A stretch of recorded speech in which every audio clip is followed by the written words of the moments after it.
Hello, students. Hopefully, I have it working now. And I just hit my microphone. Perfect. Great evening.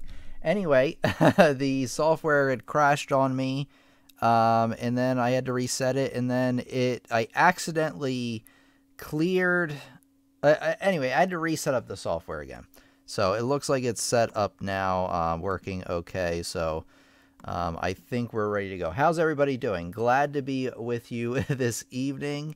Of course, it wouldn't be a normal evening without some weirdness going on, but we are all set up now and ready to rock. All right, who is ready to learn some things tonight? All right, if it's your first time here, we meet Fridays, Sundays, 8 p.m. Eastern Standard Time. You can attend over here on YouTube, youtube.com/lessons on the web, or over on Facebook, facebook.com/lessons on the web. All right, we are doing left-hand accompaniment patterns here. I want to start up the Facebook stream. I'm going to do the intro, and then we're going to get right onto it. Let me say hello to some people real quick. Hello, Truman. Welcome out to our classroom. So happy you could make it today. We got Linda Reitz back here once again. Paul H. We got the Bird 101. Barbara Farron back once again, of course. And many others. Carol Christensen, of course, one of our loyal students, back once again. Cecilia's here. How you doing, Cecilia? And glad to have all of you here this evening. All right, we're going to get started here in just a second. Let me get the Facebook stream started, and we're going to get right on into it. Should just take less than a minute. So talk amongst yourselves.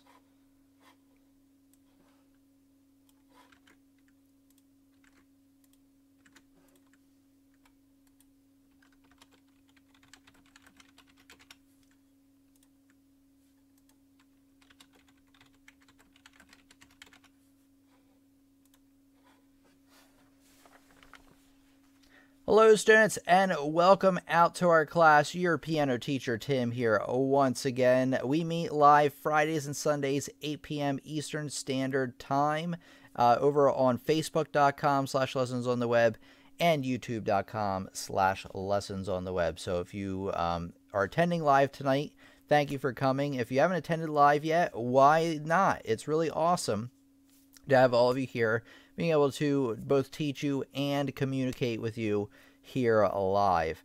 All right, so we're going to get started here in just a second. Let me get an intro in here, and then we're going to get started with our lesson. Hopefully everybody is having a great week. We got Norman Khaled here. I'm new here, and I want to know what we are going to learn. We are going to learn about left-hand piano patterns, but just give me a second here, and I'll tell you all about it in the intro.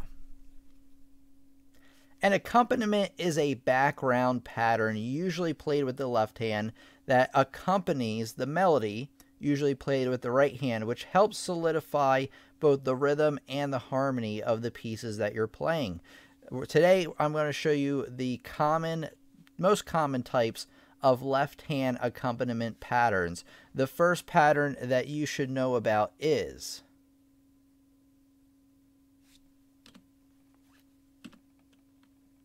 Wait, seriously? Oh, here we go. Okay, the first one is just a regular chord pattern. Now, for all of these, I wrote these in a standard 1-4-5-7-1 progression. Just meaning that we're using the same chords throughout. I'm not going to get in the nitty-gritty of what the actual, theory is behind these chords, just the pattern. So a lot of times with your left hand, when you have a right hand melody, you have just simple chords, probably the most common type. Now, you're going to see this often in your music, but if you're also learning how to compose, this is super useful as well, because if you're trying to figure out a good pattern to do with your left hand to go along with your melody, well, that's one option for you, the most basic type. All right, we're going to get on into something a little bit more exciting here, which is this simple arpeggio pattern. We put this one in 3-4, so you might see something like this.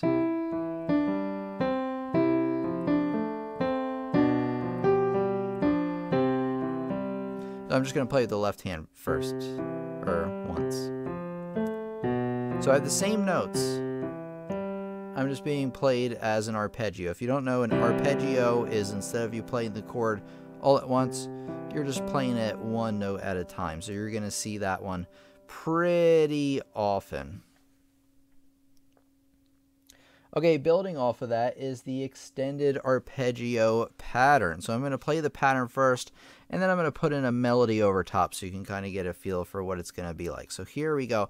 So instead of just playing the 3 notes in the arpeggio, we're extending it by playing the bottom note of the chord again here.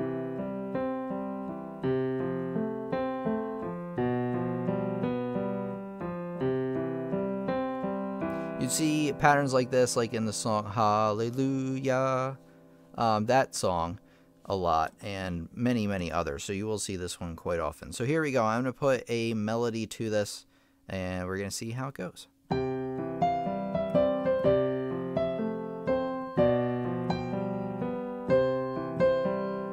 Just like that.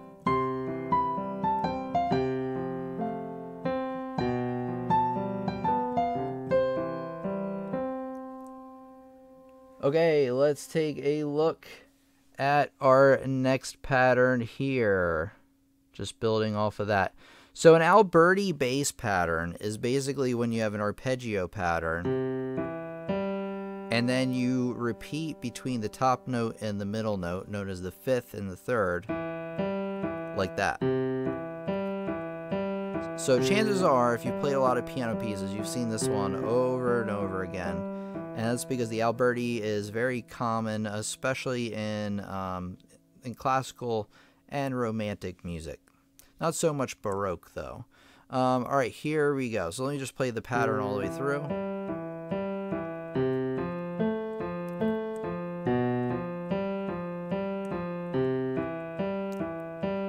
Just like that. Now I'm going to improvise a melody over it.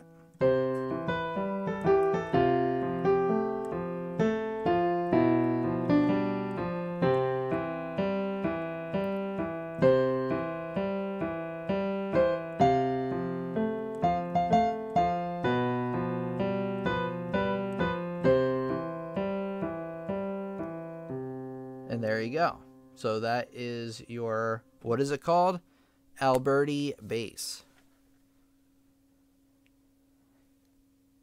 Okay, this one is called a waltz pattern, and any kind of waltz pattern, the definition of a waltz is like a dance piece in 3/4. You can't have a waltz in 4. That makes it something entirely different.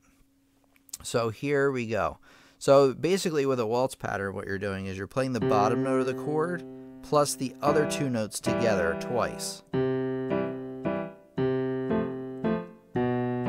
could even perhaps imagine yourself dancing to this.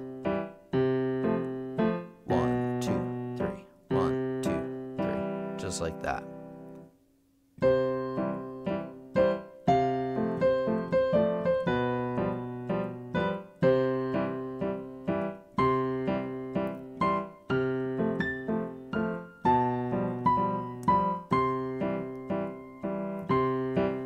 I played in 4/4 for a second. So remember, not 4/4, you got to play it in 1, 2, 3, 3/4. So there was the waltz pattern.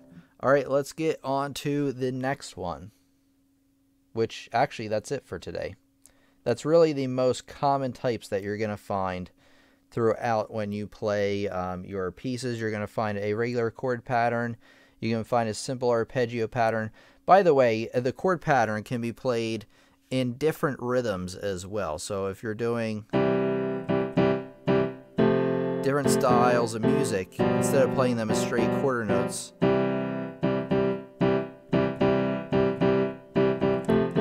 can add its own little rhythm to fit whatever genre of music you're going in. So that one can be pretty versatile. This simple arpeggio pattern, you don't have to play this one in 3/4. You can actually play it in 4/4. So that one you'll find with that. The extended arpeggio, you You can obviously find that in different time signatures as well. All of them except for which one? The waltz pattern, because the waltz pattern by definition is only 3/4. All right, so that is the left-hand patterns that you're going to find in the music that you play. I'm going to open it up right now for questions about playing left-hand patterns here.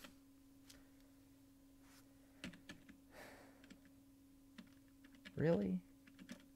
Wait, why is 5 not working?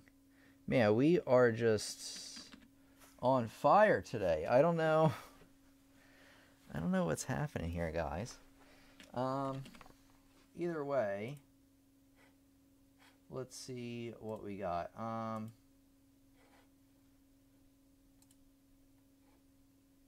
Oh, that's why. Okay. Now we're cooking. I don't know why it was doing that, but I think we got it all fixed. Yep. Drinking problems. Who has drinking problems? All right, I actually don't drink very much at all. I think I've drank maybe like 2 or 3 times since I turned 21, and that was already quite a while ago. All right, we got Linda here. We really just started computer problems. Exactly. Boogie Woogie pattern. So a Boogie Woogie pattern, because a Boogie Woogie would really be a type of rhythm pattern, but it would be a combination of one of these.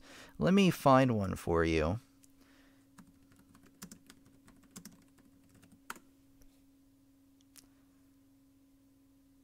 Yeah, so a Boogie Woogie pattern is, I could have included this one because it's a little bit different, because a lot of them are just variations on these, but let me find a good one for you. So while I am finding this for you guys, feel free to, here you go, actually I already found it.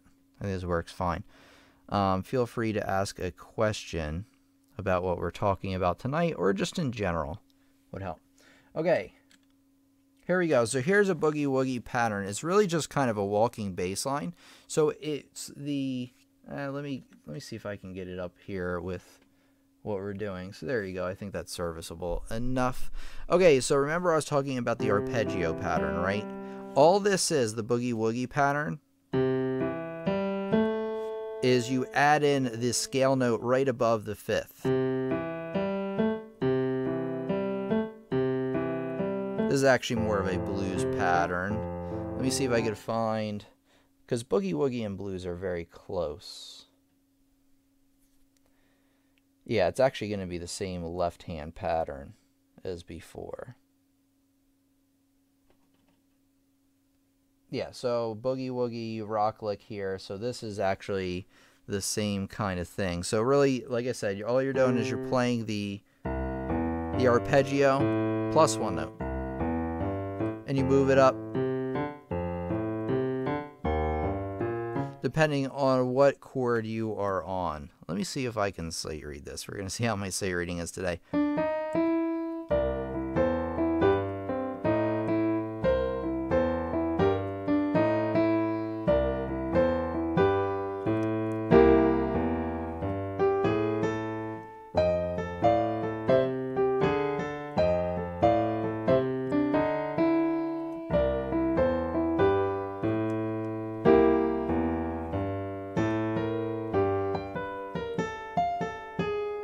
Just like that, and oh, that's pretty much all they have here. They have the ending here. Hold on.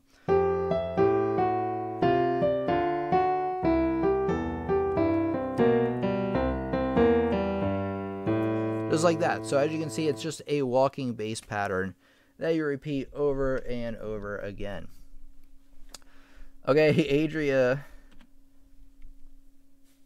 is walking bass line based on arpeggios, says Rich One Planet. By the way, welcome out, Rich One Planet. I believe it's one of your first times here, if not the first. Apologize if you have been here before and I don't recognize you, but welcome. And welcome to everybody else that is new here. So a walking bass line based on arpeggios. Yeah, exactly. It's based on arpeggios, but what it does is it adds in a scale note right above it, like I had mentioned. So, like this. And then actually, a lot of times in blues, you're going to add another scale note above that. So you start with an arpeggio, and then you do 2 scale notes. and then come back down.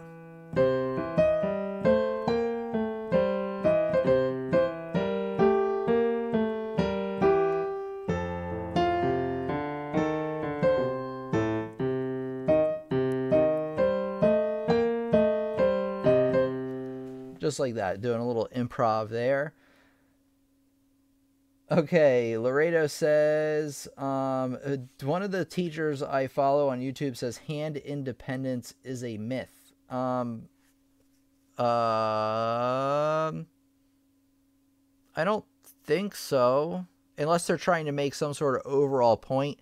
Sometimes what teachers will do is they'll make an outrageous statement to make a point, even if it's not. I can't see how that's true. Because hand independence is your hands being able to move independently of one another. Like, it's just that's like saying sight reading is a myth. It's like it's a skill that you learn. So it could be, Laredo, that they're making some kind of point that I'm just not privy to. That, like, if I watch the video, I'd be like, oh yeah, okay, I see it that way. It's just like when Adria was sharing the video on the girl from Juilliard, who's really, really good. And she was talking about how you don't really need a practice. Well, she wasn't saying that, but she was making a point about how she has like more of a free-form practice routine, and that you shouldn't have like too much structure in your practice routine.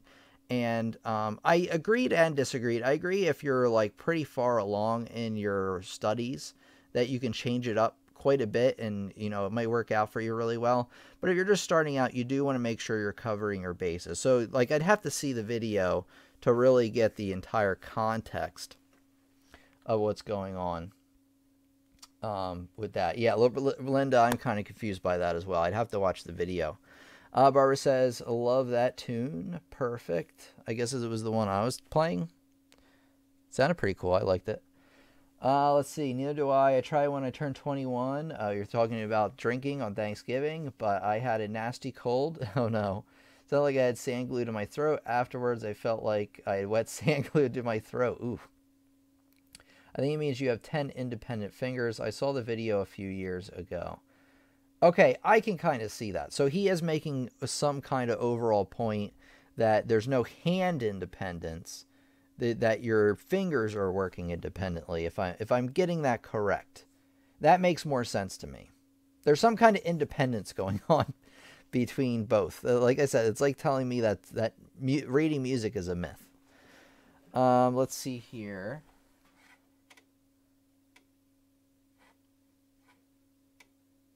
I like pa pa. So pa pa a lot of times is used with the waltz pattern, right? Pa pa pa pa, and variations on that. I don't drink, Tim, says Laredo, and neither do I. Andrew Graves says, me. I'm not sure what you are referring to. Oh, drinking problems. So you have drinking problems. Thanks. What was he saying about accompaniment when I joined in? I was right in the beginning, missed most of it. Yeah, so Adria, we did start a little bit late there. All accompaniment is a background part. You can have it in your right hand as well, if you have your melody in your left hand, but most of the time, I would say 90-95% of the time, you have your accompaniment in your left hand, which is just this background part, right? If I play it by itself, it doesn't sound like much, but if I put a melody to it,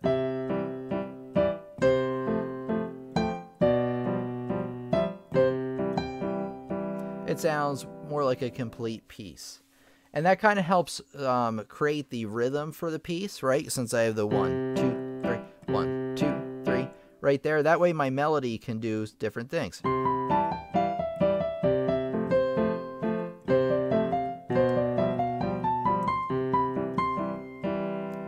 And it still have the overall feeling of whatever, you know, musical genre that I'm going for.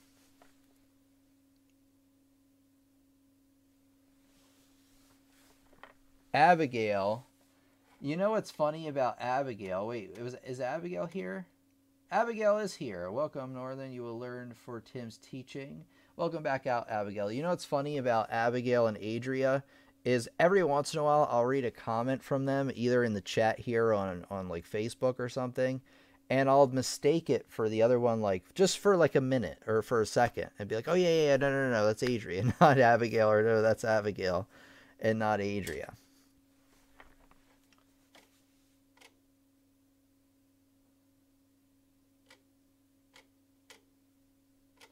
Hey, Carol Christensen, thank you so much for the $2 super chat. Very much appreciated.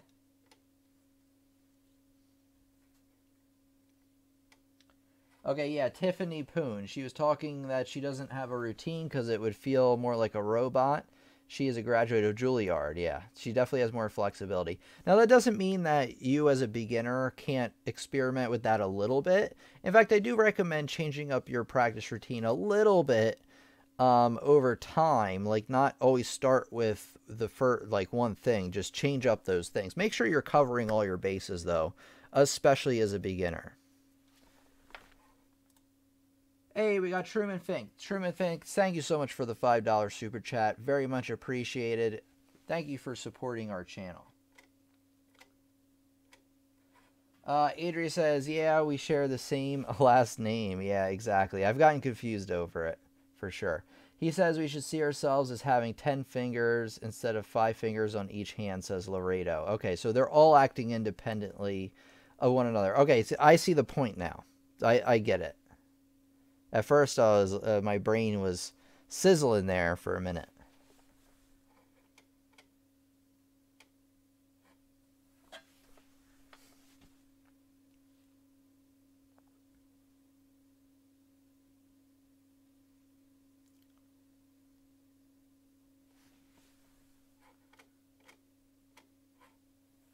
Okay, the teacher. Oh, it's Dan the composer. Okay, I've seen some of his videos.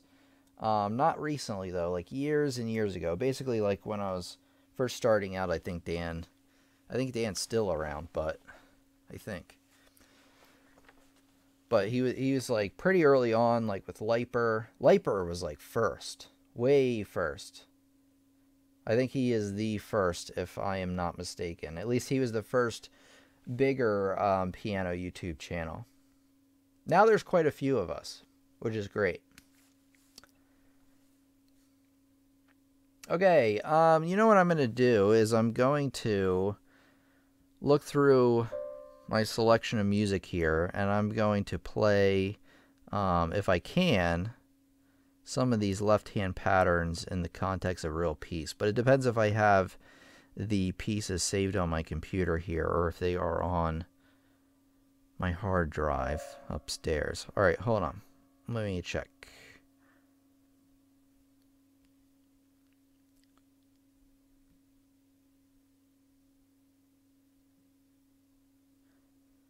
Okay, you know what? I'm going to show you this one. Okay, let's take a look at a few examples here. We're going to look at a canon in D. Now, there are many, many versions of canon in D, but as you can see from this first one here in the left hand, what pattern do we have going on? Should look familiar, right? Now, it's in a different chord progression than I was playing, but hey, that's the extended arpeggio pattern. So just showing you that in a real piece of sheet music that, you know, you can pick these things out, and they are very useful to learn, especially in canon and D, because it's the same kind of pattern over and over, and the better you are at playing these patterns, the better off you'll be.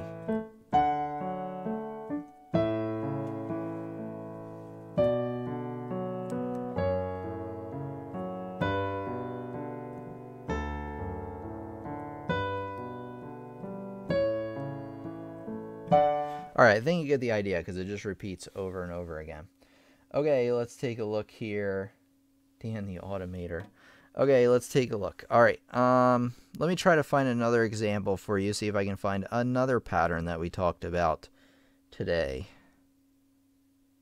I don't know about Jingle Bell Rock. This one's pretty just like one note at a time kind of thing.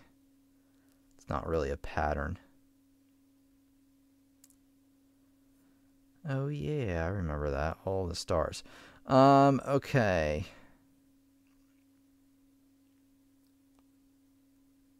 Trying to think what would be good.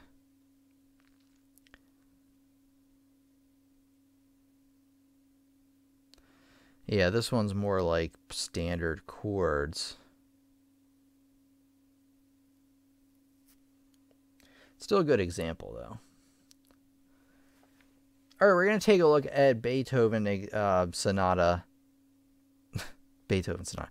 All right, we're going to take a look at Moonlight Sonata here, and this one is going to show you that, like I was talking about, you can have a simple chord pattern here. This one just uses octaves, so I wanted to show you something a little bit different here, that the chord itself is being played with the right hand part, but the left hand is just playing usually the root of the chord. So this is another common pattern that you're going to find.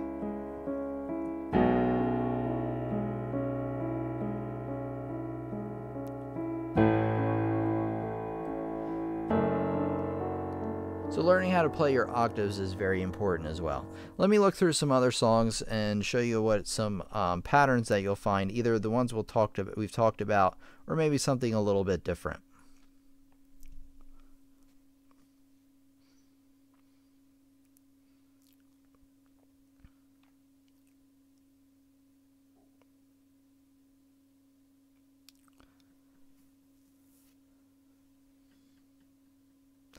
All right, and anybody in the chat right now, feel free to let me know your questions about this.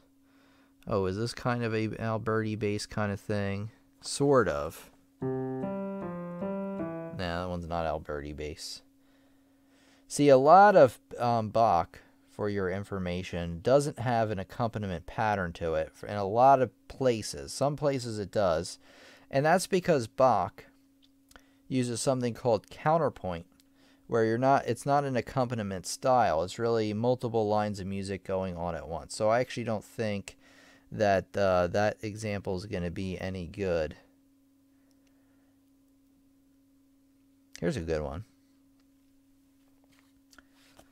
Okay, here's a classic, Für Elise, right? So Für Elise has this left-hand pattern, which is the arpeggio pattern. It's opened up a little bit more. So you're going to see variations on all these patterns that we've talked about today.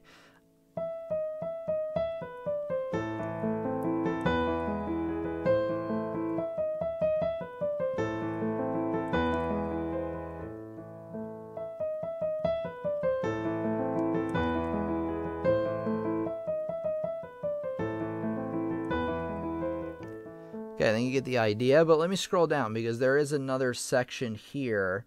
Now this should look familiar here, this section.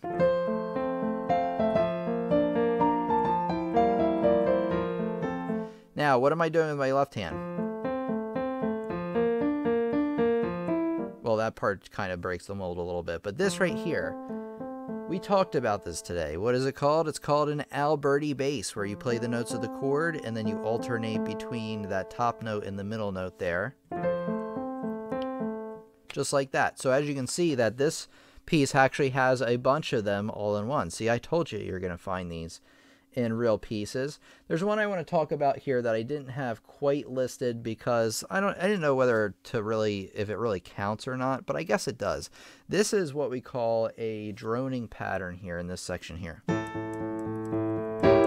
You're just repeating the same note over and over and over again. I guess it is an accompaniment pattern, but I wasn't sure whether to include it since it's so simple, but here you go.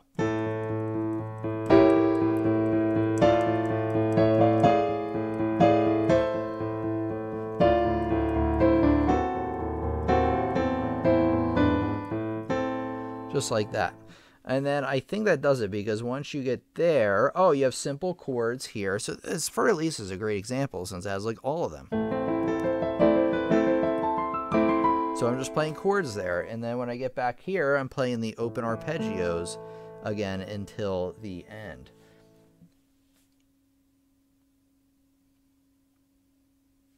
Okay, let's take a look here. All right, so I'm gonna maybe in a couple minutes look for more examples. I'm glad I did that because now I can reinforce what we talked about today, because the first part of the lesson went by surprisingly quick, and I was like, oh man, maybe I should have had a little bit more to it. So that kind of helps make the lesson a little bit more full there. Truman says, man, you play good. Love it. Thank you very much. I do plan on getting back to practicing on a regular basis. I do practice from time to time now, but not every day like I should, right? Because what did I always tell you about practicing? It's best done a little bit every day than it is a lot, every once in a while. So I'm going to get back to that once I get some things sorted out. There are some exciting things going on right now that I'll talk about soon. All right, let's see. Barbara Farron says, in hymns where the chords change with the melody. Okay, yeah. So that's more of a just a simple chord structure, except they're actually that's actually not an accompaniment style either. Let me look this up, because there's names for all this stuff, and it's been a while since I went over it, and I don't want to. Like I said, I'd rather look something up and give you good information than not look it up and give you bad information. Okay. Okay.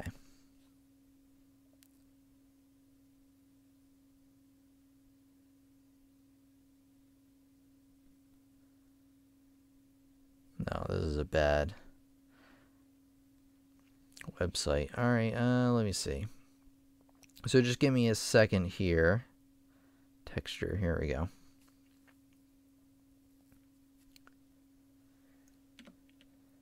Okay, if you're interested, look up texture in music on Wikipedia. I find Wikipedia, for the most part, to be pretty reliable in terms of music stuff.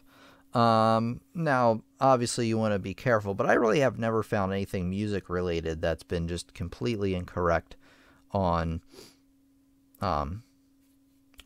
That's what it's called. Okay, so there are a ton of texture types, and this basically is how notes are moving between each other. So let's take a look here. So monophonic music is, so there's monophony, polyphony, and homophony, and then apparently there's biphonic and stuff like that. But let's take a look here. So monophony or monophonic music is music that moves in the same direction at the same time, kind of in parallel, but it can also be in chords as well. So something like, since all the notes are moving at the same note in the same angle, obviously scales would be monophony when you're playing them in contrary motion, paralleled. So that's what that is. A lot of times in hymns, you're going to see monophonic music, where when you're moving up a note in the right hand, you're also moving the chords up by the same amount. So that's a little bit different than an accompaniment pattern, because an accompaniment pattern is when you have something different going on in your right hand that isn't really a melody in itself. You'll see as we describe more of these. Biphonic is, there's only two distinct lines of music. Like a drone. Okay, so like when I was playing Fur Elise a minute ago. So that part of the music is biphonic. Although there are chords going on, you could actually argue that there's more than one voice going on, but it's similar to that. It actually would be more accurate if you had something down here, like a drone, and then just like a melody up here. Like that.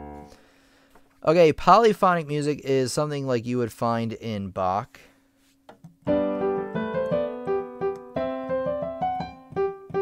Things like that. So that's polyphonic music. Polyphonic is multiple lines of melody going on at once. Let me show you. You know what? I've been butchering this the whole time because I want to show you the whole page here, but I wanted to show you the piano there for a second.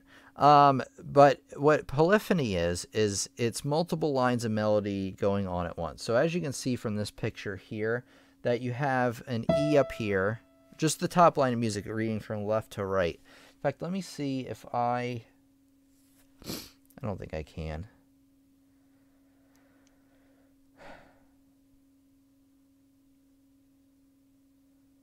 Yeah, I don't think I can. But anyway, you have the E all the way at the top. and then it moves to an A. So that's technically a melody, and then you have a melody below that goes E, A, G, E, C, A. That sounds cool, though. That has to be in a different key signature. Oh, it's in the key of A, so it would be like that. And then you have the left-hand part where you have a G and then a D here. You notice that the D goes down to C, B, D. Now that's a melody on itself. So you really have 4 melodies going on all at once. This is called counterpoint, also called polyphony or contrapuntal. Homophony is multiple voices of which one the melody starts out predominantly, and the others form background of harmonic accompaniment. So it's just a harmonic accompaniment kind of thing. So I recommend you take a look at this page and go through and read them on your own. Honestly, I can make a lesson about this. In fact, I probably should. I know I have it as part of my music theory classes, but definitely a good idea. So give me a second, everybody. My allergies are back.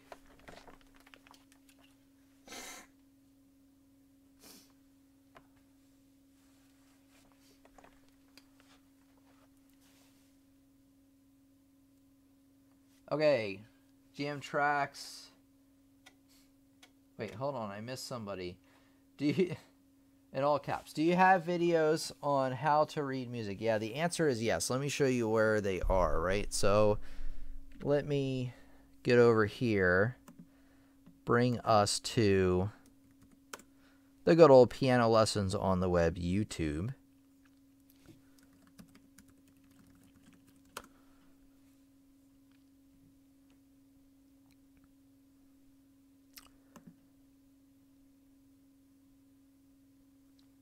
Okay, so if you go to the main channel page and you scroll down a little bit, so piano lessons on the web, or piano lessons on the web, youtube.com/lessons on the web,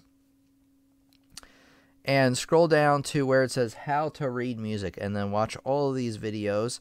So I have a lot of lessons on how to read music. In fact, we did one just on just last week, a few days ago, last Sunday, I believe. And then I also have a playlist, How to Read Music Better. So check out these ones after you've seen how to read music.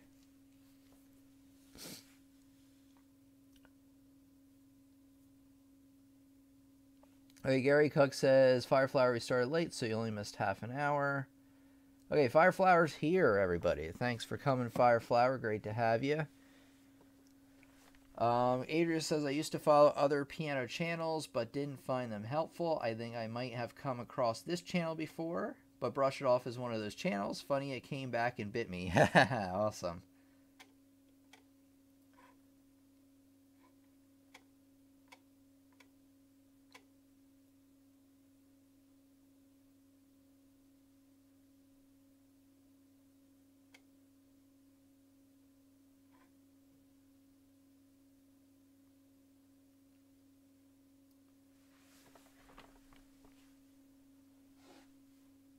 Yeah, the Circle of Fifths one, it looks like everybody is the Circle of Fifths one is the favorite, and the Intervals one, both made around the same time. I'm trying to outdo those lessons still, and I don't think I've come up with lessons that have beaten those two yet, although I do have some recent favorites for sure. Let me see. Like, out of the ones we've done recently, which ones I recommend. Actually, we did one recently, 4 amazing uses for the Circle of Fifths you might not know about. You do want to check that one out if you like that Circle of Fifths lesson. The ear training one was pretty good, but then not... Yeah, see, I don't know if I have any as good as those ones. As useful. I think my videos are getting better, but they're those ones seem to really fill a desire that people had that they just found super, super useful. And I really love those videos too.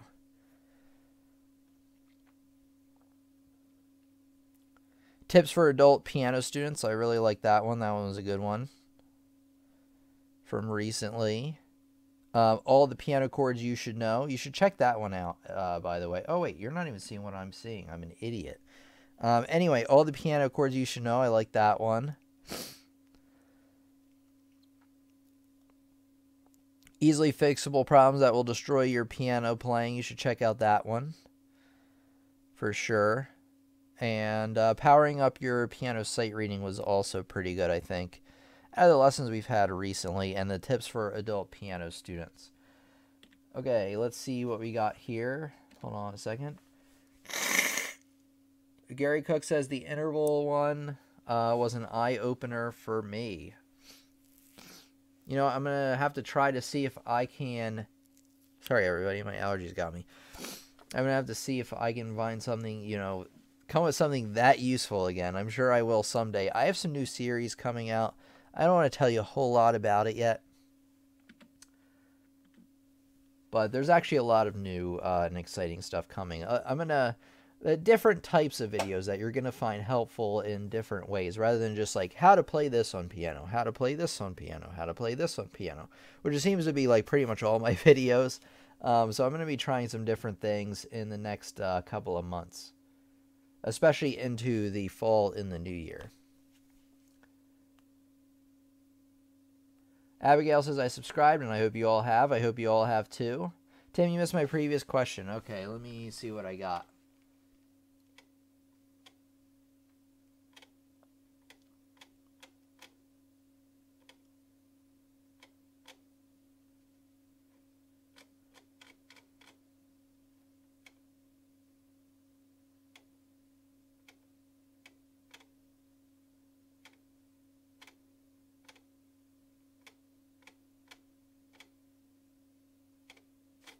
Wait, oh,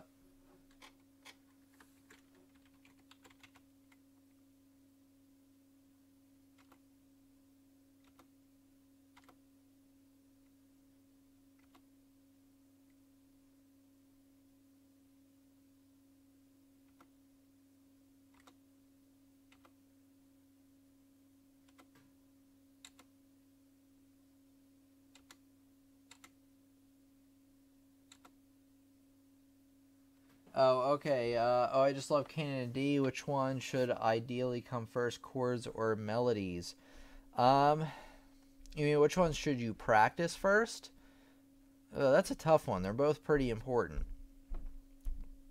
The melody is really what you should be focusing on, though, because the melody is the part of the piece that you recognize when you hear it, right? The background... You know, those chords could be to any song. So yeah, I would say focus. The melody is more important. But in terms of which one you should learn first or whichever, I'd say they're equally as important there. But you definitely, when you're playing, you want to play out the melody, and that will make the song sound better. House of the Rising Sun's a good one from Brenda Hawthorne. That's a great one. I play all this stuff by ear anyway, says Andrew Graves. Welcome out to Andrew Graves and anybody else who... Brenda is newish. I've seen you before, Brenda. At least I'm pretty sure. And welcome out. And we meet Fridays, Sundays, 8 p.m. Eastern Standard Time. I would love if you could come out and join us again. I always love to see returning students, which we are getting more and more of those, which I'm very proud of and happy about. Because the more people we have in attendance, what happens? We learn a lot more.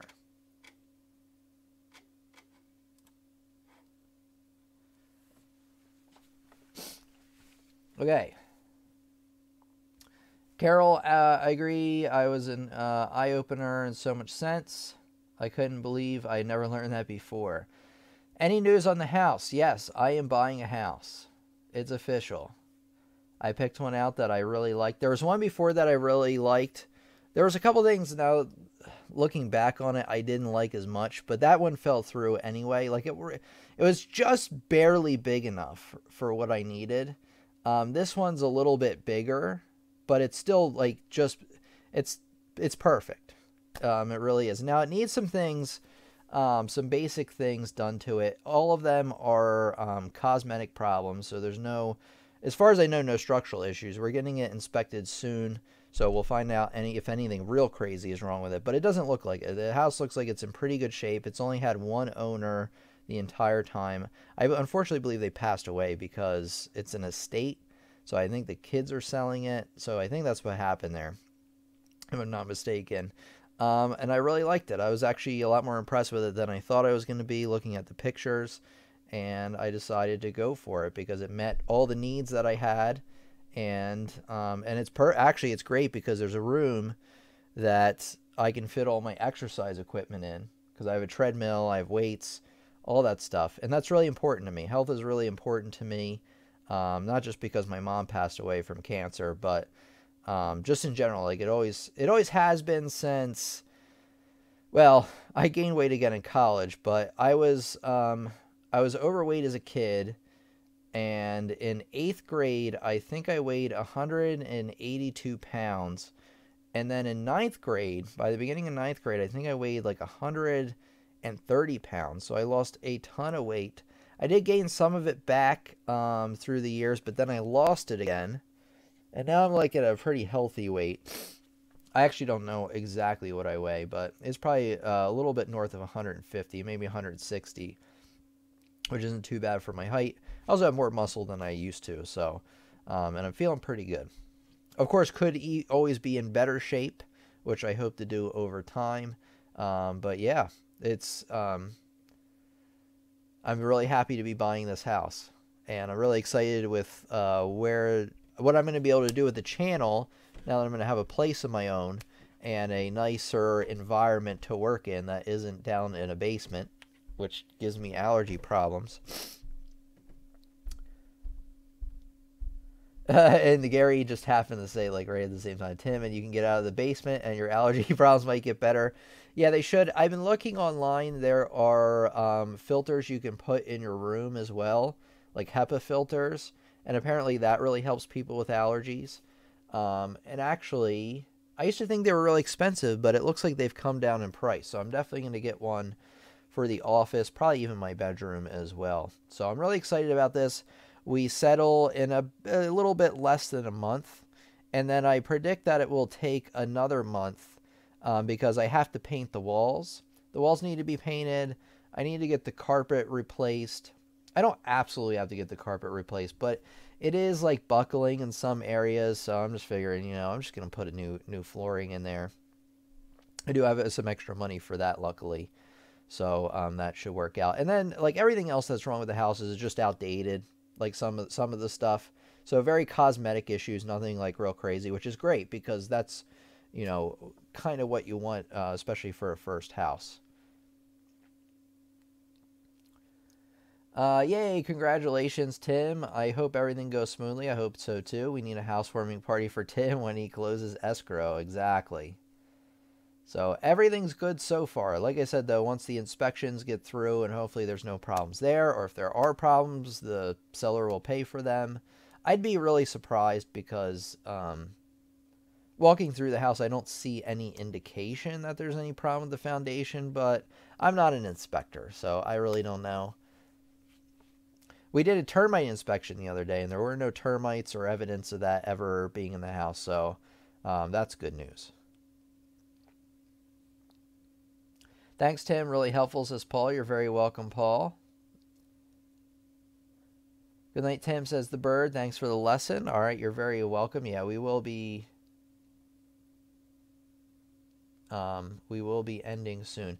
Can we get one of them t-shirts that you're wearing in 3X? Well, I don't know about what 3X size actually is. I'm more of a small, medium, large kind of size person, like just that's the only sizes I know about. I'm not like I'm a number 3 and a 0 or whatever. It's more, I think it's more in the women's realm. So the answer is yes. Hold on.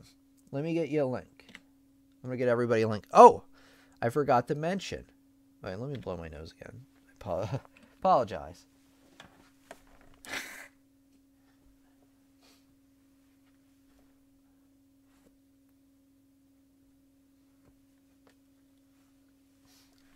Okay. I forgot to mention, well, it really only happened like 2 days ago, is that in the t-shirt store that I have open. Oh, you gotta be kidding me. Hold on. But anyway, in my shirt store that I have that I'll link you to in a second. I now have women's shirts that are cut for women. And I'm going to be working... Oh, here we go. Get a student shirt. This should be it.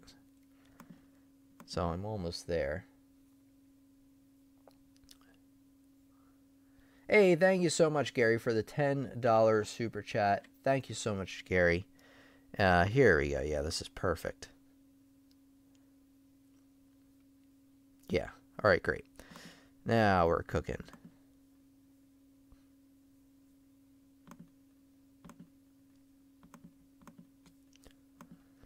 Here we go. Okay, so t-shirts. See how that works out for you. Hopefully it works.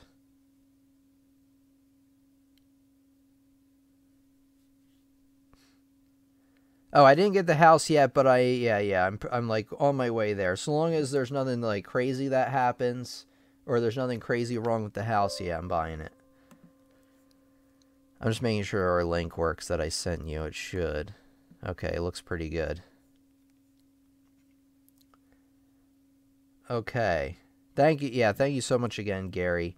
So check out the t-shirts there. Oh yeah, I wanted to check to see if what different sizes there are, I mean, not if. Okay. Buy it now. Size.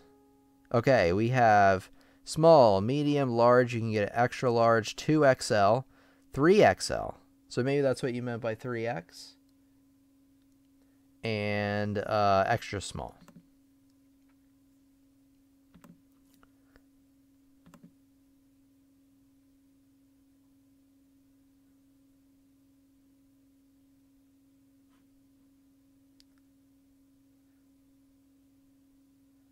Thank you. Good night, Tim. Have a good one. You too, Truman. All right. Thanks, everybody, for coming out tonight. I'm going to do a formal outro here, so when I cut the video together, it makes sense.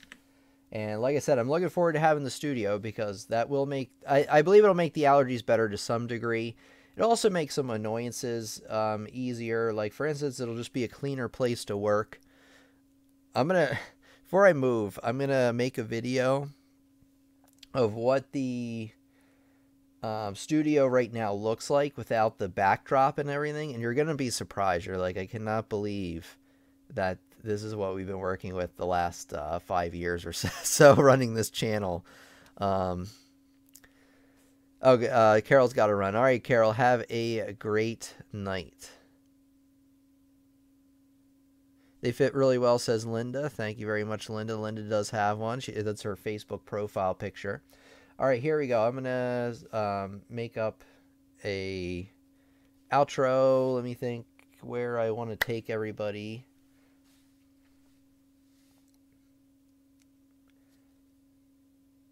The number one thing I want you to do is subscribe to the channel if you found this lesson useful, because we have a lot of lessons coming out all the time. We meet live Fridays and Sundays, 8 p.m. Eastern Standard Time. And I want you to check out this video here where we talked more about how to train your left hand. Make sure you take a look at that one. All right, everybody, your piano teacher Tim here, signing out. Have a great day. Loretta says, thank you, Tim and fellow students. Your company is always valuable to me. God bless you all. Thank you very much. I'm in the basement too, says Andrew Graves. Got to do what you got to do. I'll be coming back, though. Excellent. Glad to hear it, Andrew.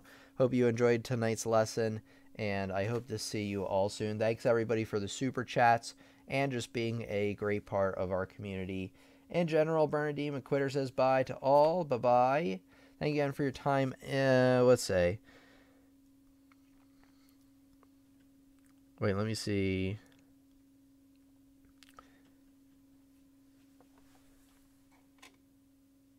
Oh, okay. God bless and keep you safe, says Abigail. And thank you again for your time, patience, and another good lesson with your explanation.